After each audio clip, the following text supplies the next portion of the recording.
I'm Larry Powell. Welcome to Planet In Peril, a visual insight into the predicament facing Earth, the place we all call home. My last report was about floods and wildfires, this time massive typhoons and hurricanes. Sadly, North American mainstream media once again ignored any meaningful analysis which might help the public understand the role which man-made climate change is almost certainly playing here. One of the world's foremost atmospheric scientists, Michael Mann, had to depend on alternative media to remind the world why this storm, Matthew, was not just another hurricane. Climate change sets the context for understanding the trends we're seeing in these storms. We can't say that climate change caused, Matthew. That's not the right question, and there's not a meaningful answer to it. What we can say is that the rapid intensification that Matthew underwent as it ballooned from not even a tropical storm into a hurricane, a major hurricane, a Cat 5 hurricane, in record time. We call that rapid intensification. And we understand very well that rapid intensification of storms like Matthew underwent is a direct consequence of ocean heat content. What you need is not just very warm ocean waters at the surface, which we had in the Caribbean, near record ocean surface temperatures, but you need a very deep layer. That's why we talk about the heat content of the upper ocean. You need a deep layer of warm water, because one of the things that a hurricane does, it tends to churn up the upper waters of the ocean and bring some of the cold water to the surface, which actually is a dampening effect. So hurricanes tend to dampen themselves through that process. What we know in this case is there was such a deep layer of warm water in the main development region of the Caribbean that there was no cold water to bring to the surface, and so we didn't have that damping effect, and we saw very rapid intensification. And look, it's not a coincidence that we've seen the strongest hurricane on record in both hemispheres within the past year. We know that the increased heat content of the oceans, and by the way, this was the warmest year on record for the oceans, is leading to more intense hurricanes and typhoons like Matthew, like Super Typhoon Tip in the Pacific a few years ago, and Superstorm Sandy, which was in many respects an unprecedented storm so late in the season, so far north. Professor Mann has little patience with individuals who continue to lie about the science of climate change. He says statements by conservative broadcaster Rush Limbaugh, for example, that the U.S. Hurricane Center cooked the books just to make Matthew look more serious than it really was, are not only breathtakingly irresponsible, they're dangerous, because by lulling people into a false sense of security, they may be less likely to take the necessary precautions to protect themselves from harm. The World Health Organization, or WHO, says air pollution is causing more than 3 million premature deaths each year, making it the greatest environmental health risk of all.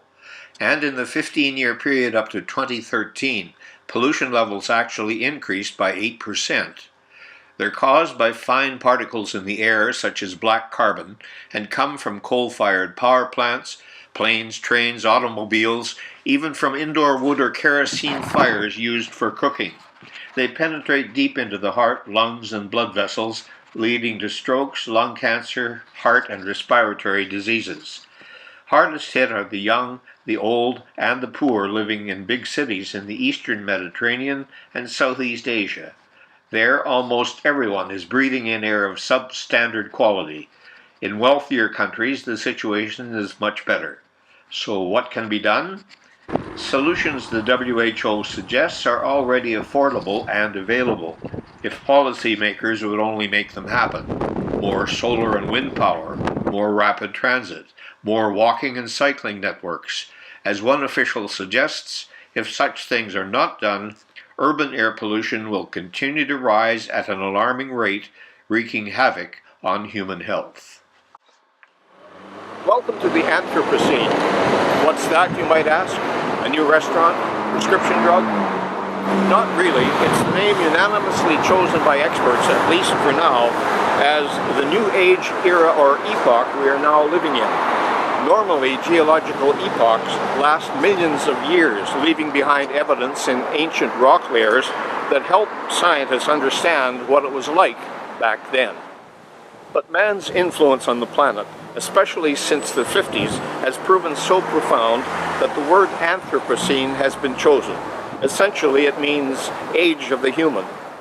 So subject to final verification, and that seems pretty certain, the name of the epoch we have been living in, the Holocene, will be retired after a measly stint of 11,000 years, and the name Anthropocene will take its place. So what's the big deal in a name, you might ask? Some scientists believe the forces unleashed after this first nuclear test in the dying days of World War II were so far-reaching, the contamination they scattered over land and sea will leave a radioactive footprint detectable by geologists thousands of years from now. Signs of a new era. They'll be as significant in marking the start of the Anthropocene as the ones that marked the beginning of the ice ages or species extinctions like the dinosaurs. But man has brought about a great acceleration in other ways too.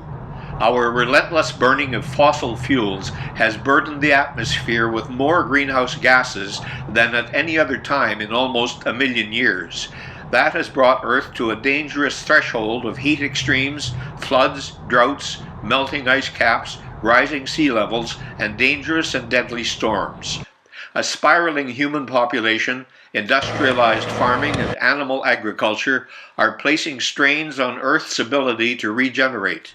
Deforestation, earth moving, land clearing, and our ability to make immense amounts of plastics and scatter them into the environment are taking a terrible toll on wildlife habitat, pushing many species to the brink of extinction. But the impact modern man is having on Earth is also laying bare a great gap in attitudes. On one hand, powerful business forces promoting free trade and globalization believe the exploitation of the Earth's resources is simply the way of the world, the price we must pay for prosperity. Others see these massive impacts the result of a flawed economic system which depends on massive consumption to succeed, and even claim it's throwing our planetary systems out of whack. This camp includes some of the scientists promoting the name change. They hope that that change will remind people of the gravity of what we're doing and perhaps convince us to burn less fossil fuels or stop practices that so seriously threaten the survival of our fellow creatures and perhaps even ourselves. Normally, it's the world's biggest sockeye salmon run. Now it's being called a fight for survival. BC's sockeye salmon run on the Fraser River is at its lowest level in recorded history this year. It's so low both the commercial and First Nations fisheries there have been shut down. The Pacific Salmon Commission says fewer than 1 million fish out of 2.3 million earlier predicted have returned to the Fraser to spawn. Warmer waters brought on by climate change, low water levels, overfishing, and fish farms are all being blamed as contributing factors. Meanwhile, nationwide, research done by Oceana Canada, a watchdog group, is also concerning. It finds that our fish populations are still severely depleted. The cod have still not recovered to their abundance prior to their collapse several years ago, and Oceana goes on to say decades of poor management continue to impact populations, and only 24% of stocks are considered healthy. I'd like to leave you now with a short video preview produced 7 years ago. Narrated by Glenn Close, it illustrates with breathtaking images why we were, even then, truly living in the Anthropocene, the age of man, and what we risk losing because of it. The preview promotes the release of the full movie, which can be viewed in its entirety on YouTube. It's called simply Home.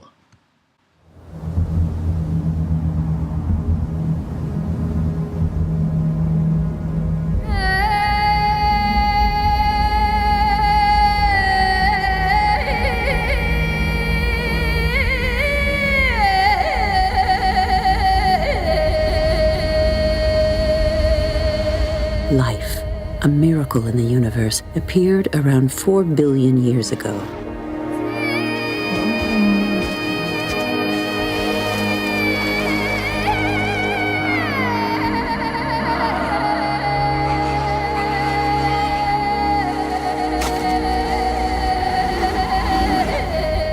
And we humans, only 200,000 years ago.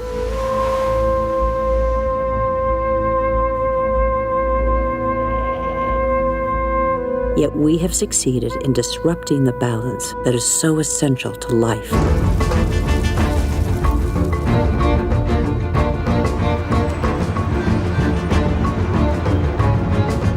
In 50 years, in a single lifetime, the Earth has been more radically changed than by all previous generations of humanity.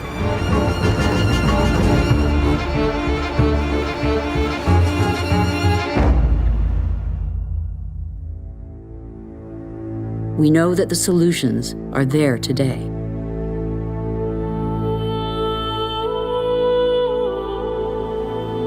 We all have the power to change.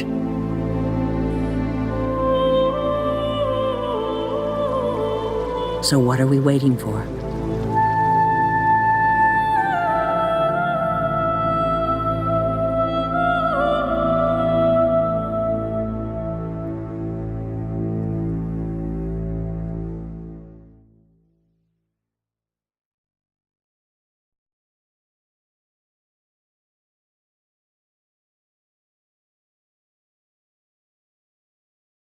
Well, that's it for now.